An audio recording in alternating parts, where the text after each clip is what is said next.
Mến chào cô bác anh chị và các bạn đã trở lại với kênh YouTube của Vành Khuyên. Không biết mình có nhớ cái món trứng ngâm Hàn Quốc không ạ? Hôm trước Vành Khuyên đã có chia sẻ công thức và cách ngâm rồi. Hôm nay Vành Khuyên chia sẻ công thức và cách làm này, ngâm với lại đậu hũ. Gia vị rất vừa ăn, cho ra trứng lòng đào thiệt ngon luôn. Và mình ngâm để dành được lâu. Quá chừng ngon nè. Cô bác anh chị em và các bạn mình ngâm xong rồi mình để dành ăn với cơm hoặc mì. Bây giờ sẽ cùng bắt đầu với Vành Khuyên. Mình sẽ đi luộc trứng. Mình lấy nước vô nồi. Lượng trứng tùy theo mình thích bao nhiêu cũng được. Trong nồi mình sẽ cho 1,5 lít nước và 1 muỗng canh muối, 2 muỗng cà phê giấm. Đây là loại giấm 25%. Giấm với muối sẽ giúp cho trứng dễ lột hơn. Bây giờ mình sẽ nấu và chờ cho sôi cái nước này. Trong lúc nấu sôi nước thì mình sẽ đi rửa trứng. Không biết cô bác anh chị em và các bạn mình sao chứ Vành Khuyên luôn luôn phải rửa trứng với lại muối cho thiệt là sạch. Tiếp theo mình sẽ lấy một cọng hành lá và cắt nhỏ nhỏ ra. Tốt nhất là mình lấy cái cọng đầu trắng thôi, khỏi lấy cái lá cũng được. Bởi vì cái lá mình ngâm giống như là nó bị tái màu đi, nó không còn giữ màu xanh nữa. Ớt thì bao nhiêu cũng được, có ớt xanh mình cho cũng ngon luôn. Và là ớt không cay. Còn cái ớt này nó cay, thành thử ra mình khuyên cắt lớn lớn vậy nè. Mình cần có 1 hoặc là nửa củ hành tây trắng hoặc hành tây tím đều được, khoảng 100g. Cắt nhỏ nhỏ giống như Vành Khuyên. Không có hành tây cũng không sao. Cũng có người ta cho tỏi đó. Nhưng mà Vành Khuyên thấy hình như khi mình cho tỏi là nó không có hợp lắm trong cái món này. Nồi nước của mình sau khi sôi thì mình sẽ tắt bếp đi. Và lần lượt từng trứng mình cho vô nè. Phải nhẹ nhàng, không thôi nó dễ bị bể đó. Và nhớ là phải tắt lửa, chứ không thôi là nước mà nó sôi sùng sục, mình cho trứng vô là nó bể liền. Rất là nhẹ nhàng, cẩn thận. Cưng như cưng trứng, hứng như hứng hoa nè. Sau khi cho xong hết rồi thì mình sẽ mở lửa trung bình lên. Mình sẽ quậy. Đây là cách mà Vành Khuyên đã từng chia sẻ 6 năm về trước. Mình quậy như vậy thì cái lòng đỏ nó nặng đó, cái nó sẽ nằm bên trong, gọn bên trong. Lúc sau mình cắt ra, mình sẽ nhìn thấy cái lòng đỏ nó tròn ở bên trong, nó rất là đẹp. Không thôi thì mình khỏi cần quậy cũng được. Và tiếp tục quậy khoảng 2 cho đến 3 phút. Sau đó thì mình sẽ luộc lửa trung bình. Thời gian luộc trứng sẽ tùy thuộc theo mình thích cái trứng cứng hay là mềm. Nhưng mà ít nhất cũng phải 6 phút hoặc là 6 phút 30 giây để được trứng lòng đào. Sau khi luộc xong thì mình phải cho ngay vô trong nước lạnh để cho trứng nó không có bị chín nhiều. Thì như vậy sẽ ra được trứng lòng đào. Mình khuyên sẽ rửa 2-3 bận nước nữa. Như vậy thì trứng nó sẽ nhanh nguội. Có thể ngâm thêm và chờ cho nguội trong nước thật lạnh. Trứng sau khi nguội rồi bây giờ mình sẽ lột, và lưu ý là cái này nó dễ bể lắm luôn đó, bởi vì nó mềm. Thành thử ra mình sẽ đập nhẹ nhàng xung quanh cái trứng.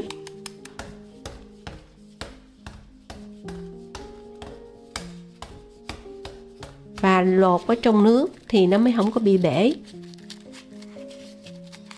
Khi mình lột mình nên lấy nước mình tát lên để cho cái vỏ lụa của cái trứng nó không có bám chặt thì khi mình lột nó mới không có bị trầy cái trứng. Tuy nhiên cái trứng này là Vành Khuyên mua trứng màu trắng này là trứng cũ, mua xong mình để vài hôm mình lột thì nó ngon lành. Nhưng mà cái trứng màu nâu Vành Khuyên mới mua về, thành thử ra lột là nó trầy trụa hết luôn. Do đó lưu ý là muốn lột trứng dễ dàng thì mua về xong là mình phải để 2-3 hôm, 5-3 hôm gì đó. Sau đó mình mới lột, sau đó mình mới luộc. Mình lột nó đẹp hơn. Vành Khuyên chỉ cần khoảng 9 trứng thôi. Tiếp theo mình sẽ cắt đậu hũ. Đậu hũ thì có thể mua hoặc là tự làm. Video chia sẻ cách làm Vành Khuyên có để trên góc phải màn hình. Mình sẽ lau cho khô nước bằng khăn giấy đó, để chút mình chiên nó không có bị văng dầu. Vành Khuyên lấy 800g đậu hũ và cắt giống như vậy. Nó dày khoảng 1cm hoặc là 1,5cm cũng được.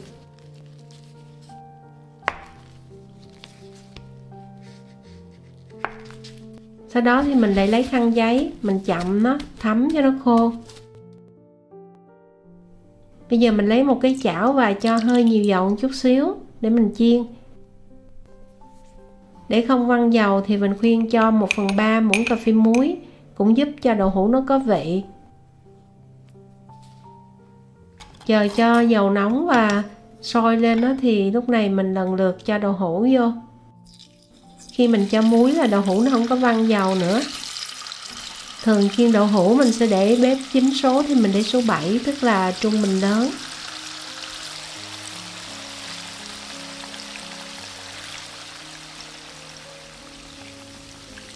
Mình sẽ chiên cho đến khi nào mà một mặt nó vàng thì lúc đó mình lật lại.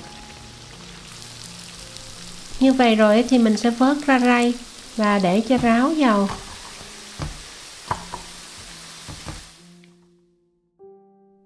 Tiếp theo mình sẽ đi nấu nước ngâm. Ở đây là 600ml nước. Mình cho vô cái nồi. Mình khuyên sử dụng cái nước tương Maggi. Cô bác anh chị em và các bạn mình lấy nước tương khác cũng được. Nhưng mà chú ý cái vị nó có thể mặn hoặc là lạc khác nhau. Mình khuyên cho nửa cốc, tức là 125ml. Đây là nước tương ngọt. Có thì mình cho, còn không có thì mình cũng có thể thay thế bằng cái nước tương lúc nãy, xong rồi mình mới cho thêm đường. Mình khuyên lấy 2 muỗng canh như vậy là mỗi muỗng 15ml á.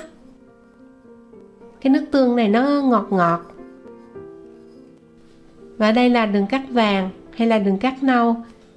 Người ta cũng sử dụng cái siro bắp, nhưng mà mình khuyên thấy mình sử dụng đường cát vàng cũng được rồi. Và cho 4 muỗng canh. Mình cho và mình nếm lại, bởi vì cái vị ngọt của đường trắng với đường nâu nó cũng khác nhau.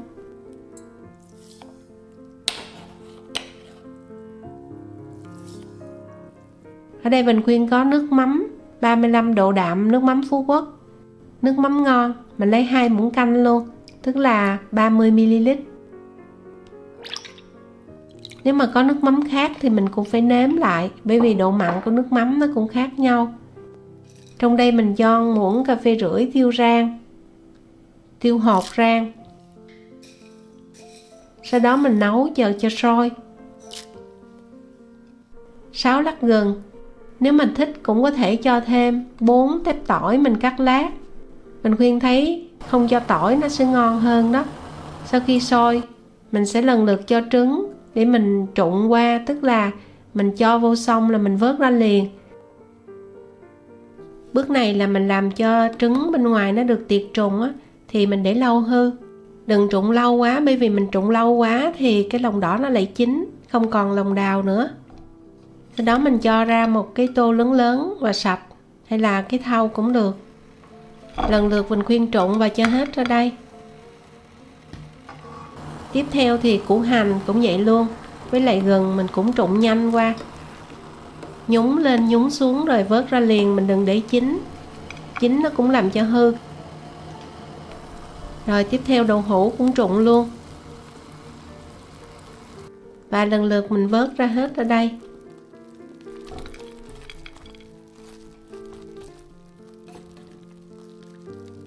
Tiếp theo mình sẽ trụng hành lá với lại ớt luôn và cho lên trên cùng.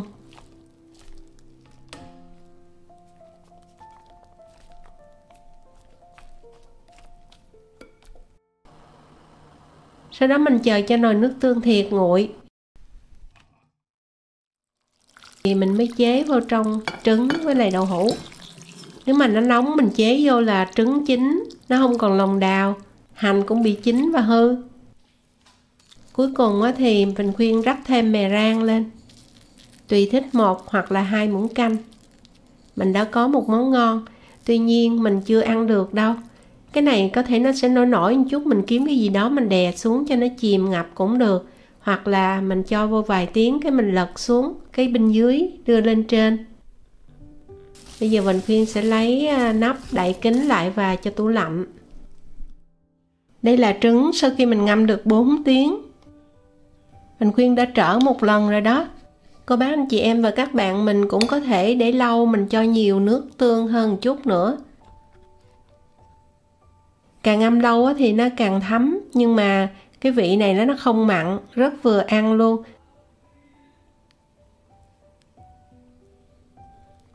Từ trong ra ngoài, trứng thấm đậm đà, mình có thể ăn chung với lại rau luộc. Đó, trứng lòng đào nó mềm, rất mềm luôn. Trứng mềm vừa phải. Càng để lâu thì cái lòng đỏ nó càng dẻo. Món này mình cho vào trong tủ lạnh và để dành ăn từ 7 cho đến 10 ngày.